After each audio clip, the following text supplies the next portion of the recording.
కూరగాయలు ఉచితం, ఎలాంటి కండిషన్స్ లేవు. పెద్దపల్లిలో వ్యాపారులు కూరగాయల్ని ఉచితంగా పంచిపెట్టారు. అలాంటి పబ్లిసిటీ కోసం కూడా కాదు, హోల్సేల్ వ్యాపారులపై కోపంతో నిరసనగా కూరగాయల్ని ఉచితంగా పంచేశారు. అది కూడా 10 కిలోలో 20 కిలోలో కాదు, టన్నుల కొద్దీ కూరగాయల్ని నయా పైసా తీసుకోకుండా ఇచ్చేశారు.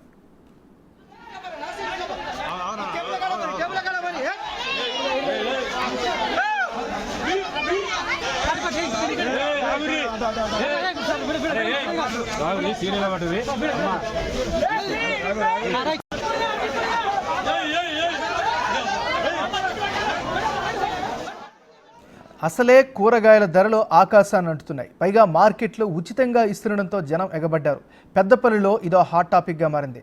వచ్చిన వారికి వచ్చినట్లు, అడిగిన వారికి అడిగినట్లు కూరగాయలను వ్యాపారులు ఉచితంగా ఇచ్చేశారు. ఈ విషయం టౌన్ మొత్తం పాకింది. మార్కెట్కు జనం పెద్ద సంఖ్యలో వచ్చారు. సంచులు సంచులుగా కూరగాయలను ఉచితంగా తీసుకెళ్లారు.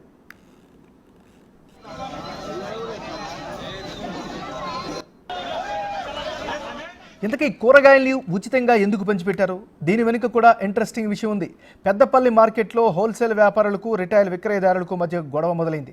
చినికి గాలివానగా మారింది.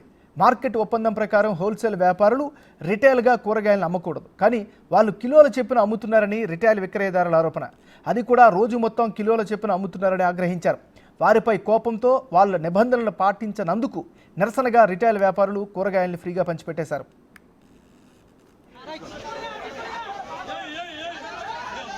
ఇదండి సంగతి. పెద్దపల్లిలో హోల్సేల్, రిటైల్ వ్యాపారుల మధ్య గొడవ. స్థానికులకు 2-3 రోజులకు సరిపడా కూరగాయల్ని ఉచితంగా అందాయి. ప్రెసిడెంట్ నేను షకీల్. మాకు ఇబ్బంది ఉన్నది, వాళ్ళు కిలో 2 కిలోలు అమ్మద్దు, దాని వలన మాకు బాగా ఇబ్బంది ఉన్నది. వాళ్ళు కిలో 2 కిలోలు అమ్ముతారు, దాని వలన మాకు అదే రేట్ ఇస్తారు, చిల్లర కూడా అదే రేట్ అమ్ముతారు. దాని వలన మేము నిన్నటి నుంచి బంద్ చేసి ఉన్నాం. ఉన్న కూరగాయలు మొత్తం ఫ్రీలా పంచుతాను. ఎప్పటి వరకు మనకు అనుకూలం మొత్తం మరి పరిష్కారం కాదో అప్పటి వరకు మేము ఇట్లనే పంచుకుంటూ ఉంటాం. వాళ్ళు ఓకే అనే వరకు మేము బంద్ చేయడం. వాళ్ళు 2-6 దుకాణాలు ఉన్నారు, వాళ్ళు చిల్లర అమ్ముతారు.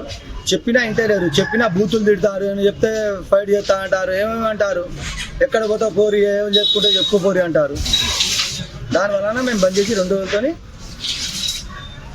హోల్సేల్ వాళ్ళు రిటైల్ అమ్మకద్దాన్ని ఎన్నోసార్లు మొరబెట్టుకున్నాము. వాళ్ళు పావు కిలో కానుంచి వెళ్ళి అర్ధపావు 10 రూపాయలు, 5 రూపాయలు అని అన్ని విక్రయిస్తున్నారు. మాకు వ్యాపారం నడవడం జరుగుతలేదు. వాళ్ళు విక్రయించినప్పుడు వాళ్ళు అమ్ముతుంటే మా మాలంతా మిగిలి ఖరాబ్ అయిపోతుంది. వాళ్ళకి ఎన్నోసార్లు విన్నపం చేసుకున్నాం. ఇదివరకు పోలీస్ స్టేషన్ వెళ్ళినాం, కమిషనర్ గారు చెప్పారు, అందరికీ చెప్తున్నారు, ప్రజాప్రతినిధులు కూడా చెప్పారు. అందరూ వచ్చి చెప్పినా వాళ్ళు వింటలేరు.